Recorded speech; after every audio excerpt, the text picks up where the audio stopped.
చాలా మందికి వొకాబులరీ మీద అవగాహన లేక మాట్లాడేటప్పుడు సరైన పదాలు గుర్తురాక తడబడుతూ ఉంటారు. అలాంటి వాళ్ల కోసం ఇంపార్టెంట్ వొకాబులరీ ఏదైతే ఉందో ఆ వొకాబులరీని 3 భాగాలుగా చేసి 3 పీడీఎఫ్ ఫైల్స్ తయారు చేశాము. మొదటి పీడీఎఫ్ లో ఒక 1000 పదాలు తీసుకుని ఆ 1000 పదాలకి ప్రతి ఒక్క పదానికి 5 ఎగ్జాంపుల్ సెంటెన్సెస్ వచ్చేలాగా 5000 సెంటెన్సెస్ ఇవ్వడం జరిగింది. రెండవ పీడీఎఫ్ లో 350 ప్రిపోజిషనల్ ఫ్రేజెస్ తీసుకుని ప్రతి ఒక్క ప్రిపోజిషనల్ ఫ్రేజ్ కి 5 ఎగ్జాంపుల్ సెంటెన్సెస్ వచ్చేలాగా ఎప్పుడు ఉపయోగించాలో ఇవ్వడం జరిగినది. మూడవ పీడీఎఫ్ లో 300 ఫ్రేజల్ వర్బ్స్ తీసుకుని ప్రతి ఒక్క ఫ్రేజల్ వర్బ్ కి 5 ఎగ్జాంపుల్ సెంటెన్సెస్ వచ్చేలాగా ఎప్పుడు ఉపయోగించాలో ఇవ్వడం జరిగినది. ఎవరైతే వొకాబులరీ మీద పట్టు సాధించాలనుకుంటున్నారో వాళ్ళు ఈ పీడీఎఫ్ల కోసం ఫస్ట్ కమెంట్ లో ఉన్న లింక్ లేదా డిస్క్రిప్షన్ లో ఉన్నటువంటి లింక్ మీద క్లిక్ చేసి కొనుగోలు చేయవచ్చు. అందరికీ నమస్కారం. ఇంగ్లీష్లో కాన్ఫిడెంట్గా తప్పులు లేకుండా మాట్లాడాలని మనందరికీ ఉంటుంది కదా. కాని కొన్నిసార్లు మనకు తెలియకుండానే చిన్న చిన్న పొరపాట్లు చేస్తుంటాం. రండి, ఈరోజు అలాంటి కొన్ని సాధారణ తప్పులని గుర్తించి వాటిని చాలా ఈజీగా ఎలా సరిదిద్దుకోవాలో చూసేద్దాం. సరే, ముందుగా ఈ ప్రశ్నతో మొదలుపెడదాం. హ్యాపీయెస్ట్ కరెక్టా లేక మోస్ట్ హ్యాపీయెస్ట్ కరెక్టా? చూడ్డానికి చాలా సింపుల్గా అనిపిస్తోంది కదూ, కాని ఇలాంటి చిన్న చిన్న కన్ఫ్యూజన్స్ మనల్ని కొంచెం ఇబ్బంది పెడతాయి. రండి, ఈరోజు ఇలాంటి గందరగోళాలన్నిటినీ దూరం చేసుకుందాం. అయ్యో, అస్సలు టెన్షన్ పడద్దు. కొత్త భాష నేర్చుకునేటప్పుడు తప్పులు చేయడమనేది చాలా చాలా సహజం. నిజం చెప్పాలంటే ఆ తప్పుల నుంచే మనం ఇంకా బాగా నేర్చుకుంటాం. కాబట్టి ఈరోజు మనం కలిసి కొన్ని కామన్ మిస్టేక్స్ని ఎలా సరిదిద్దుకోవాలో చూద్దాం. సరే, మొదటిది మనల్ని తరచుగా కన్ఫ్యూజ్ చేసే కొన్ని పదాల జంటలు. వీటి మధ్య ఉన్న చిన్న తేడా తెలుసుకుంటే చాలు, మన ఇంగ్లీష్లో అద్భుతమైన క్లారిటీ వచ్చేస్తుంది. అవేంటో చూద్దామా? లెండ్, బోరో ఎప్పుడూ కన్ఫ్యూజ్ అవుతుంటాం కదా. చాలా సింపుల్ అండి. లెండర్ అంటే ఇచ్చేవాళ్ళు, బోరోవర్ అంటే తీసుకునేవాళ్ళు, అంతే. ఇప్పుడు ఎవరైనా పెన్ అడగాలి అనుకోండి, అప్పుడు మనం తీసుకుంటున్నాం కాబట్టి may I borrow your pen అని అడగాలి. వాళ్ళు మనకిస్తున్నారు కాబట్టి వాళ్ళు లెండ్ చేస్తున్నారు. సింపుల్. సిన్స్, ఫార్ ఈ రెండింటి మధ్య తేడా ఏంటి? సిన్స్ అనేది ఒక పని ఎప్పుడు స్టార్ట్ అయిందో చెప్పే ఒక పర్టికులర్ పాయింట్ ఆఫ్ టైం అన్నమాట. ఉదాహరణకి సిన్స్ 2020. అదే ఫార్ అనేది ఒక డ్యూరేషన్, అంటే ఒక కాల వ్యవధి. అది ఎంత కాలం జరిగిందో చెబుతుంది. ఉదాహరణకు ఫర్ 4 years. చూసారా ఎంత తేలిగ్గా ఉందో? ఫుడ్ విషయంలో ఈట్ అంటాం. సరే, మరి మెడిసిన్ సంగతేంటి? చాలామంది have you eaten your medicine అని అడుగుతారు, కానీ అది కరెక్ట్ కాదు.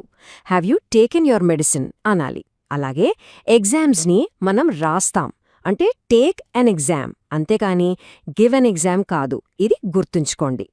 సరే, ఇప్పుడు మన నెక్స్ట్ సెక్షన్కి వెళ్ళిపోదాం. అదేంటంటే తక్కువ పదాలతో ఎక్కువ చెప్పడం. కొన్నిసార్లు మనం అనవసరమైన పదాలు వాడేస్తుంటాం. వాటిని తీసేస్తే మన మాటల్లో ఇంకా ఎక్కువ స్పష్టత వస్తుంది. అదెలాగో చూద్దాం. ఈ వాక్యం వినండి. వినడానికి పర్ఫెక్ట్గానే ఉంది కదా, కానీ ఇందులో ఒక చిన్న తప్పుంది. ఇలాంటివి మనం రోజూ వింటూనే ఉంటాం, వాడుతూనే ఉంటాం. మరి ఆ తప్పేంటో ఇప్పుడు తెలుసుకుందాం. దీన్నే ఇంగ్లీష్లో రిడండెన్సీ అంటారన్నమాట. తెలుగులో అయితే పునరుక్తి. అంటే ఒకే అర్థమొచ్చే 2 పదాలని అనవసరంగా వాడటం. కొన్ని పదాల్లోనే ఆ మీనింగ్ ఆల్రెడీ ఉంటుంది, సో ఎక్స్ట్రా పదాలు అవసరం లేదన్నమాట. ఇక్కడ చూడండి, రివర్ట్ అంటేనే తిరిగి రావడం. మరి మళ్ళీ బ్యాక్ ఎందుకు? అనవసరం. అలాగే రిటర్న్ అంటే కూడా తిరిగి రావడమే, కాబట్టి రిటర్న్ బ్యాక్ తప్పు. ఇక మనం మొదట్లో అడిగిన ప్రశ్నకొద్దాం. హ్యాపీయెస్ట్ అంటేనే అందరికన్నా సంతోషంగా, అదే సూపర్లేటివ్ డిగ్రీ. దానికి ముందు మళ్ళీ మోస్ట్ పెట్టక్కర్లేదు. So I am the happiest person అనేది సరైన సమాధానం. చూసారా? ఓకే, ఇప్పుడు 3వ విభాగానికి వచ్చేసాం. గ్రామర్. అమ్మో, గ్రామర్ అనగానే భయపడకండి. ఇక్కడ మనం చూడబోయేవి చాలా చాలా సింపుల్ రూల్స్, కానీ ఇవి మన ఇంగ్లీష్ ఫౌండేషన్ని చాలా బలంగా చేస్తాయి. ఇది చాలా చాలా important rule. He, she, it ఈ 3 వచ్చినప్పుడు ప్రెజెంట్ టెన్స్లో వర్బ్కి ఎస్ యాడ్ అవుతుంది. అందుకే హీ డోంట్ లైక్ అనేది తప్పు. హీ డజంట్ లైక్ అనాలి. అలాగే షీ హ్యావ్ అ పెన్ కాదు, షీ హ్యాజ్ అ పెన్. ఈ చిన్న ఎస్ చాలా తేడా చూపిస్తుంది, గుర్తుపెట్టుకోండి. ఇప్పుడు కొన్ని క్రియలుంటాయి. అవి ఒక యాక్షన్ని, అంటే పనిని కాకుండా ఒక స్టేట్ని, అంటే ఒక స్థితిని లేదా పరిస్థితిని చూపిస్తాయి. వీటిని స్టేటివ్ వర్బ్స్ అంటారు. ఉదాహరణకి నో తెలుసుకోవడం అనేది ఒక స్థితి, ఒక యాక్షన్ కాదు కదా. అందుకే ఐ యామ్ నోయింగ్ హిమ్ అనకూడదు, ఐ నో హిమ్ అనాలి. అలాగే హ్యావ్ కలిగి ఉండటం, I am having a car కాదు, ఐ హ్యావ్ అ కార్ అనాలి. ఇది కూడా మనం చాలా తరచుగా చేసే తప్పు. డిస్కస్ అనే పదంలోనే టాక్ అబౌట్ అనే మీనింగ్ కలిసిపోయుంది.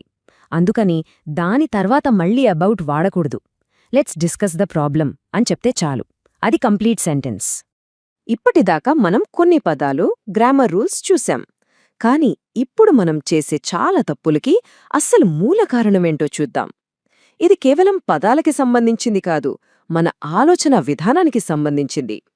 మనలో చాలామంది చేసే పని ఏంటంటే, ముందుగా తెలుగులో ఆలోచించి దాన్ని వర్డ్ టు వర్డ్ ఇంగ్లీష్లోకి ట్రాన్స్లేట్ చేస్తాం.